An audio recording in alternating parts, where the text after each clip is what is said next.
I remember constantly trying to lose weight and dealing with the immense frustration of not seeing much progress, especially in my chest and belly area. Now, years later, I am proud to say I did learn how to correctly lose body fat, and today I'll get into 8 of the most common fitness mistakes we all make when trying to lose fat. And the first one is having an erratic sleeping pattern. Like, you need to try and get your body into homeostasis where it's used to almost waking up and sleep at the same time, simply because things like this really does help your body for many reasons. One, helps your energy levels, helps your hormones, and overall it kind of gets you in a habit of being hungry at regular times and regular intervals, so you know when to plan that you're going to eat some food. Whereas if you're one day up until midnight or next night you're up until 3 a.m, you're going to find that hunger signal is going to start hitting your brain simply because you're awake longer than usual, which means more calories, making your fat loss journey harder. And overall, you just having a poor sleep in general is really bad because it brings more stress on the body, rises your cortisol levels, aka the stress hormone. That makes it a lot harder for you to lose weight as well. As when your body's in a state of stress,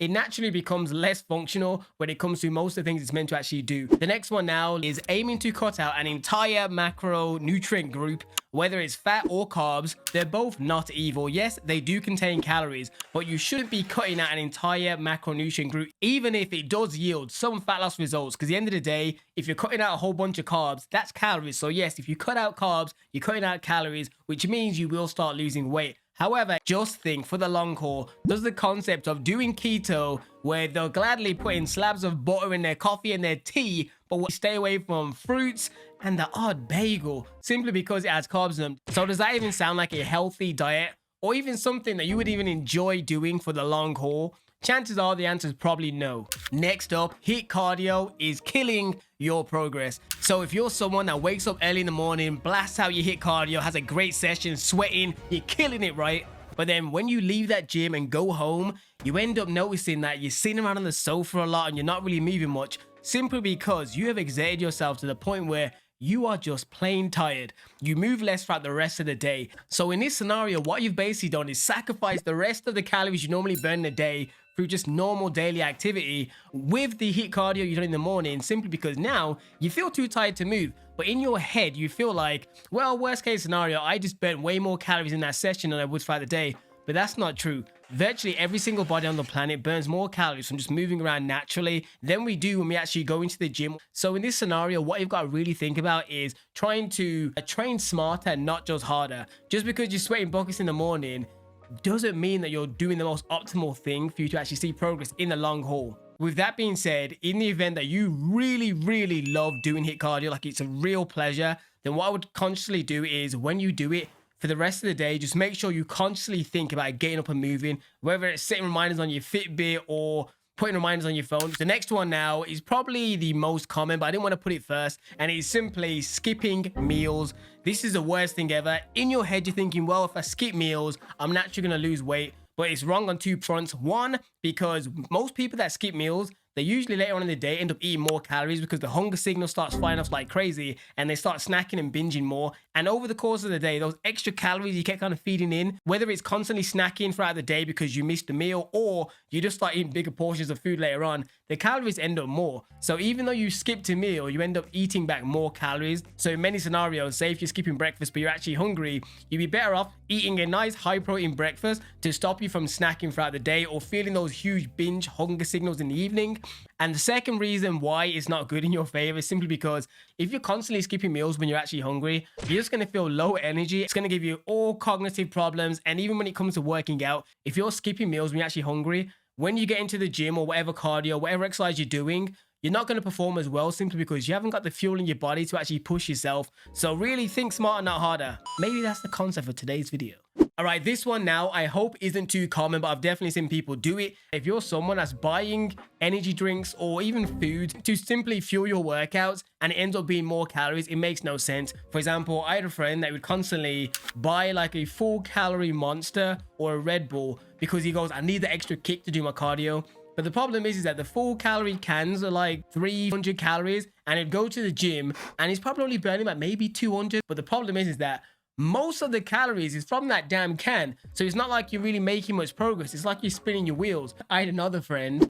She would always say like, I'm going to go for a walk. It's healthy, like get some air, lose weight, whatever. But what she would do is on the walk, she'd always go to this store and buy like a chocolate bar or a pack of crisps and eat it on the walk.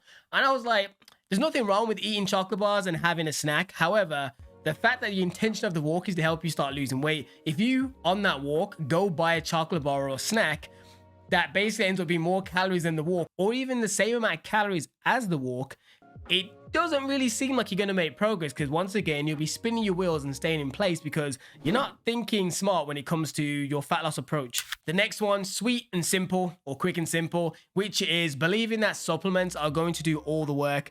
If you're buying legal over-the-counter supplements, and even if it says the words fat burners or AIDS fat loss, it's not going to do most of the work. 99% of the work is going to come from your diet and exercise and your daily activity in a day. These supplements, even the ones that do happen to work, have a very, very, very minimal amount of actual contribution to the actual fat loss journey. Unless you're buying something that's illegal, like the steroids or the cleanse and all these steroidy words, like they're not going to make a massive input. So I'm not saying you can never use any supplement, because some can be beneficial. However, if you think you don't have to change your habits, whether it's your exercise or your daily activity or your eating habits, simply because you're taking a new supplement that may say fat burner or something like apple cider vinegar, you're not going to lose weight. You're going to remain fat simply because you're relying on wishes and genies and fairies, because you're hoping mythical things are going to happen, when in reality, you have to get off your ass and really make a conscious effort to make a change. And for most people, fat loss is not going to be a simple thing. Most of us have to really persevere and actually have discipline to say no to the odd pizza and say no to the odd cookie. You know what I mean? If you're always giving to your indulgences, you're not going to make that much progress. The next one, I know a lot of us suffer with this. I've consciously over the last few years really tried to up it. And it simply is not drinking enough water. And I'm not even just saying this simply because water has 0 calories. I mean, just from a sense that water is good for our body. It's from nature. You know what I mean? The good God himself gave it us. And if you don't believe he did it, the Mother Earth gave us the water. So in reality, what you need to do is drink more water, because one, it does help reduce hunger signals in your brain, simply because a nice cold ice glass of water really can stop you pigging out on food, because sometimes you're not really hungry, you're just dehydrated. And a nice refreshing glass of water or squash, whatever it is that's low calorie, is going to do wonders. When I drink consistent amounts of water in a day, I just feel much more refreshed. I feel like I got more energy. And the best thing about this tip is something you can start doing right now, and it's free for the most part. And next up is fighting for the first place or the second spot now that I think about it, which is solely relying on exercise and working out to manage your weight. That is a poor method to do it. If you only focus on that small portion of the day, like say you train for 90 minutes and you're focused on that 90 minutes to try and outweigh the rest of the 24 hours you have, it's just not going to work. It's not a smart thing to do. Like, it can definitely help, but you should definitely factor in your diet as well, because at the end of the day, you need to create a calorie deficit. If you do that solely from exercise, it means then as soon as you stop, the weight's going to come back. Whereas if you do a bit of give and take with both, so you start eating a little bit less or eating a little bit smarter, so it's lower calorie options, but still filling meals, and then you exercise as and when for health and general weight loss as well, you're going to have a good push from both ends, which means you're going to get closer to your goal a lot easier, and it's going to make it much more sustainable. If you simply just run on a treadmill or go to the gym like crazy for like 6 weeks, yeah, you may lose weight. But at the end of that 6 weeks, if you stop these 6-week challenges, the weight's going to gradually come back, because you have to consistently keep it up. Whereas it's much better to make manageable habits on both ends that you think you can probably do like a year from now, 2 years from now. Because if you start any routine or any plan and you think in your head, I can't do this 2 months from now, there's almost no point starting it. So in essence, you need both your daily exercise and your diet both in check for you to really see optimal results, as this will help you successfully create a calorie deficit. And the best way to create a calorie deficit also is when you're tracking your diet, be sure to track the calories, or at least know the rough amount of calories you're consuming every other day. It helps you on your journey significantly, trust me. Thanks for watching today's video. I'll leave another video there that I think you may like as well.